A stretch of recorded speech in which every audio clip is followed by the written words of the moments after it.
So the Mosaic covenant is where we're at, correct? All right, Mosaic covenant. Well, you guys are probably more familiar with the Mosaic covenant than any other covenant, at least if you grew up in an American church, right? What does the Mosaic covenant do? Well, it's a different sort of covenant than the Abrahamic covenant. Most of the time, we look at it and say this is some sort of bilateral covenant.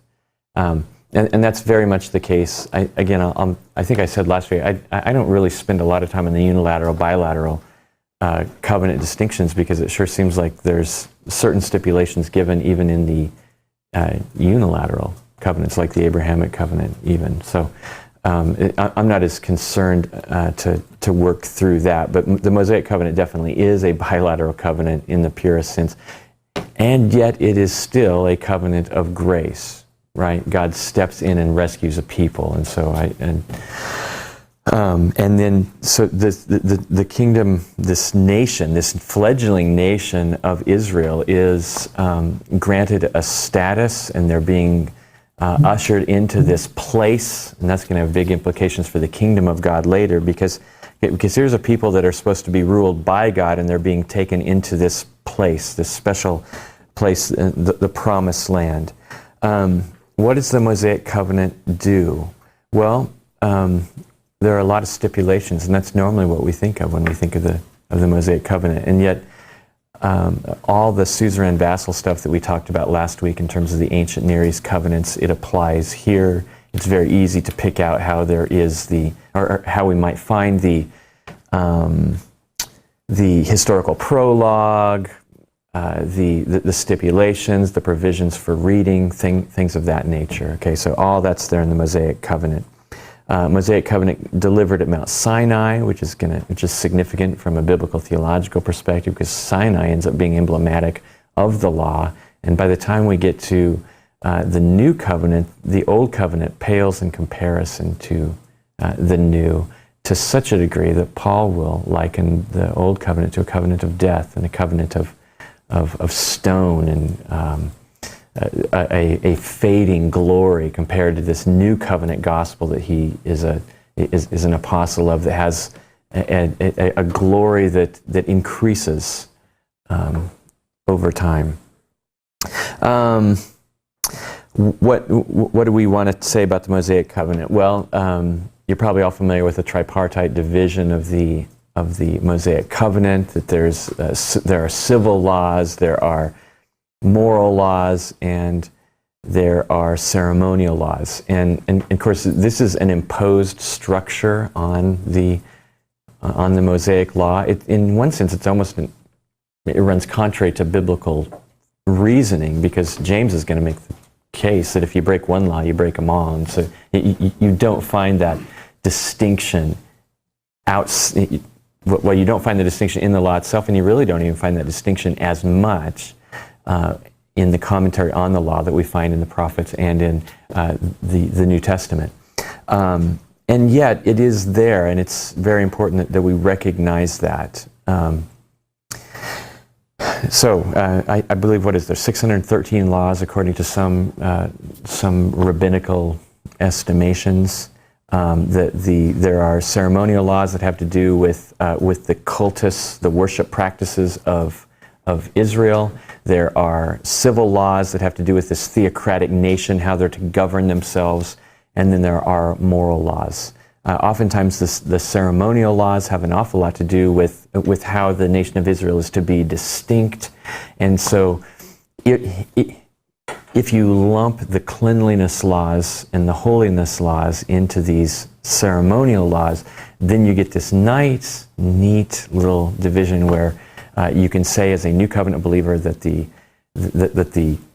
moral laws, the aspect of the Mosaic Code, the stipulations, they pass right on through, because there's flow from the essence and character of God, and so we're not supposed to kill, we're not supposed to steal, we're not supposed to lie, things that are impossible for God to do.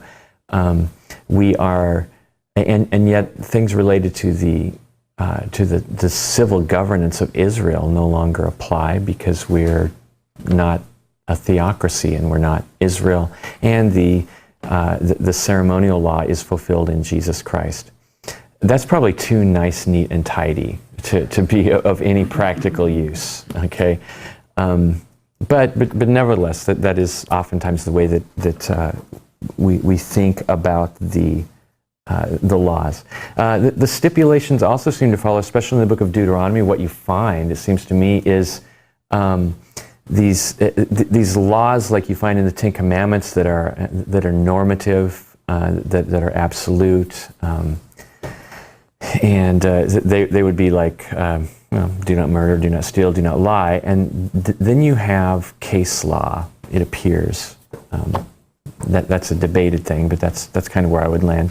Where you have, how is this to be obeyed?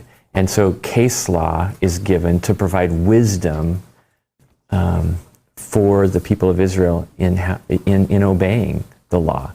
And it sure seems like that's the way the book of Deuteronomy in particular is broken up. And the categories are not nice and neat, but it seems to follow, especially from chapters about 12 through 25, it seems to follow in the Ten Commandment order, right? The Decalogue order. And so you'll have laws related to worship, to no idolatry, laws related to keeping the Sabbath, laws related to honoring, parents, and so on it goes.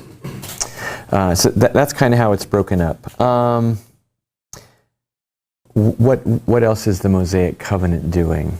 Well, it's a very interesting covenant because there is a strong cause and effect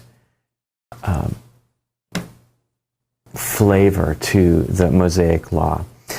And Deuteronomy chapters 28 through 31, I think, are very, very significant. I say this in almost every class that I teach on theology and hermeneutics. But if you want to understand the major prophets and the minor prophets in particular, you really have to wrap your arms around Deuteronomy 28 and Deuteronomy 30 in particular, because it's in Deuteronomy 28 that we get the blessings for obedience to the law and the curses for disobedience. And then in chapter 30 of Deuteronomy, we get the once you've gone into exile, what are you supposed to do, sort of thing. And I love that for Moses, it's not if you go into exile, it's when you go into exile, when you blow it, and all these curses fall upon your head. What are you supposed to do?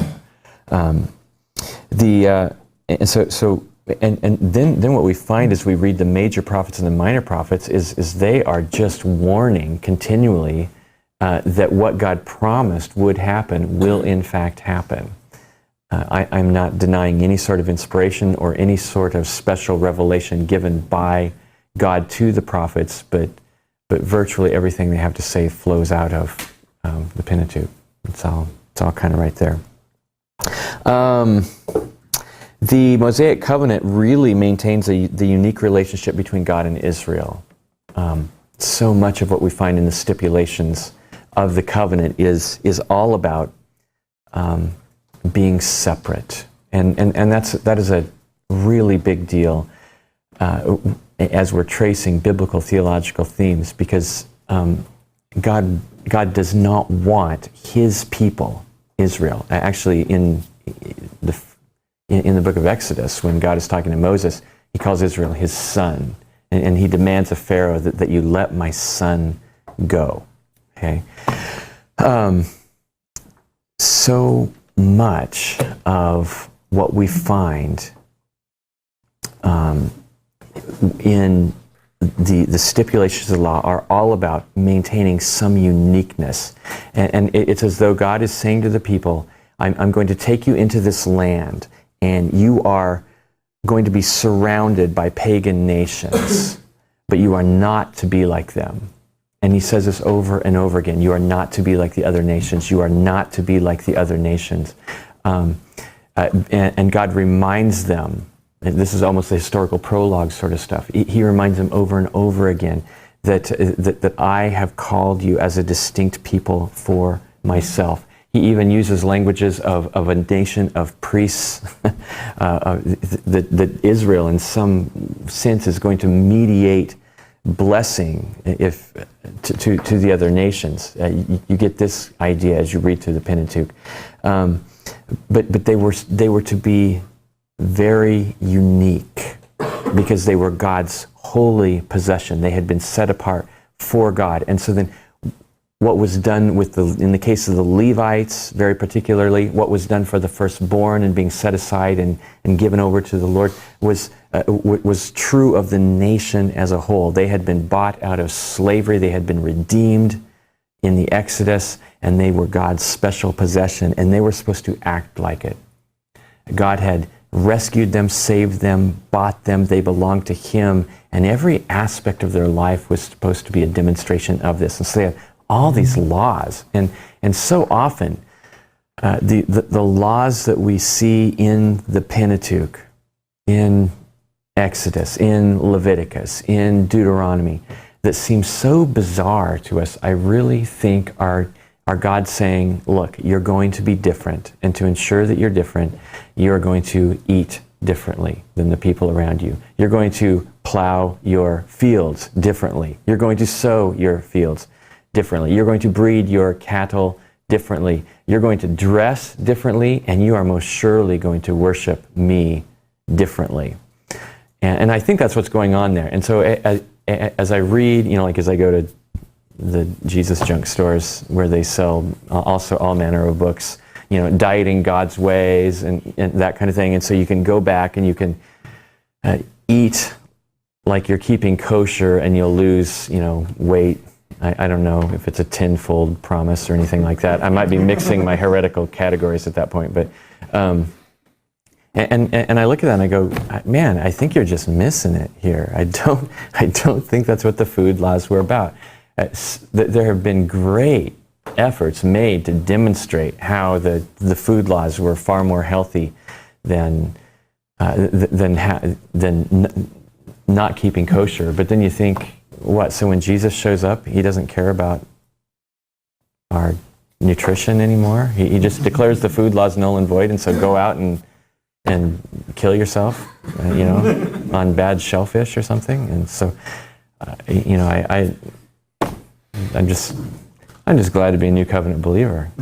Yeah, can I get an amen on that? Yeah, it's kind of nice to be able to eat pork products and seafood. It's all good.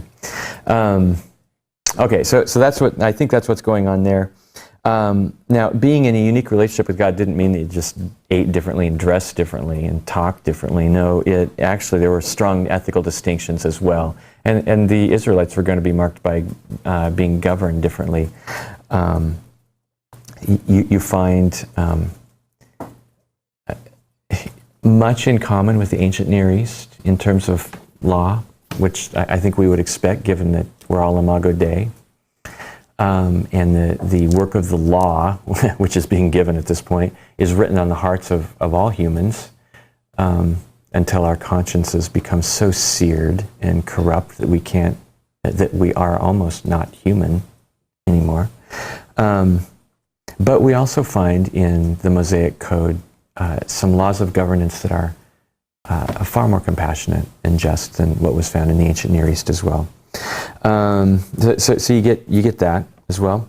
We're also introduced to this idea in Deuteronomy 28 that when the Mosaic covenant is broken, God is going to be long-suffering, but His suffering is not eternal.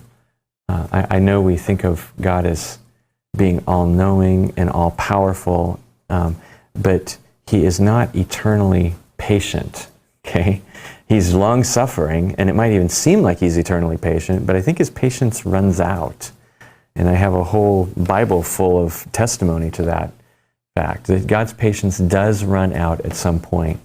And so He will send the people into exile. But again, God is merciful. God is merciful, and not even the exile will thwart God's redemptive purposes. I see that in the Mosaic Covenant as well. Some more observations on the Mosaic Covenant.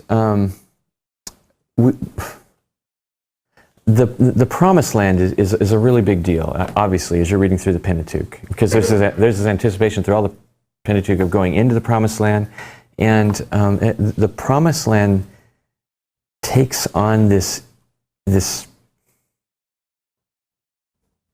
I don't know if meaning is the right word, but it sounds an awful lot like what will later be seen as the new heavens, new earth, heaven, and what was seen as Eden before. So there's some continuity between Eden, the promised land, and the new heavens and the new earth. And really this is all going to coalesce, I think, around the concept of the kingdom, where we have God's people in God's place under God's rule. And so as the people are going into Israel, it's going to be a place of rest to some degree. Not totally, as we know, but there's a promise of blessing that is inordinate, because you're in the place that God has prepared for you, and you are living as God's people, and you're living under God's rule. And I just, fairly remarkable. I just listened to a sermon yesterday by our pastor who wrote the biblical theology book that I'll have you read. He did a sermon from Deuteronomy 12 through 25, and it was all about heaven. So, and he did it without blushing. So, and it was great. I encourage you to go listen to it. It's pretty remarkable. He didn't spend any time talking about tripartite division of the law, or he didn't spend any time talking about how certain parts of the law are abrogated and some of them pass through. He didn't talk about that. He talked about this distinct people that are living in God's place under God's rule, and that for all the world sounds like heaven. And so that's the sermon that he did. We're also introduced, as you'll find through all the Old Testament, this strong foreshadowing of Jesus Christ through this. You're introduced in the Pentateuch to the concept of the priest. Now, the concept of the priest had been introduced before with that strange guy named Melchizedek, and yet now it's kind of codified into law, and there's you get a lot of detail on the priestly office throughout the Pentateuch. You guys are well aware of that as you read through Leviticus, right? We're introduced to the concept of a prophet, and we are told to anticipate a one-day prophet who will be greater than Moses, as that's in Deuteronomy chapter 18. We're also introduced to the concept of a king, even though it's very clear that God is to be the king of Israel. There is provision in the law for the calling of a king. And I think that's going to have some huge ramifications. Obviously, if we're thinking in biblical theological categories, it's going to be in strong continuity with what we find at the end of Genesis, when Jacob blesses Judah and talks about a scepter not departing. And so there's obviously kingship type language being used there. The Mosaic covenant, I think, is completely dependent upon the Abrahamic covenant. I think they are two distinct things, and one does not replace the other by any means, and yet there is an awful lot of continuity between them. The nature of the blessings that we find in the Mosaic covenant, especially when you go to Deuteronomy 28, boy, they sound an awful lot like a restatement and a bigger picture of the promises of blessing that are given to Abraham in the Abrahamic covenant. These descendants of Abraham, who are then the descendants of Isaac, and who are then more particularly the descendants of Jacob, are referred to throughout the Pentateuch, but especially the Mosaic covenant, as being Israel as a collective whole. It's my people. And so there is a corporate solidarity that is codified, if you will, in the Mosaic covenant. And so it's not a stretch when we get to Hosea that Israel can be seen as a collective whole, for example. And God can talk about, say, like, again, this is Hosea 11, out of Egypt I called my son. And he's talking about these children of Israel, many hundreds of thousands of people that are coming out, and yet there's a collective whole that's at work there. we're also, in the Mosaic covenant, introduced to the concept of the faithful remnant. The faithful remnant.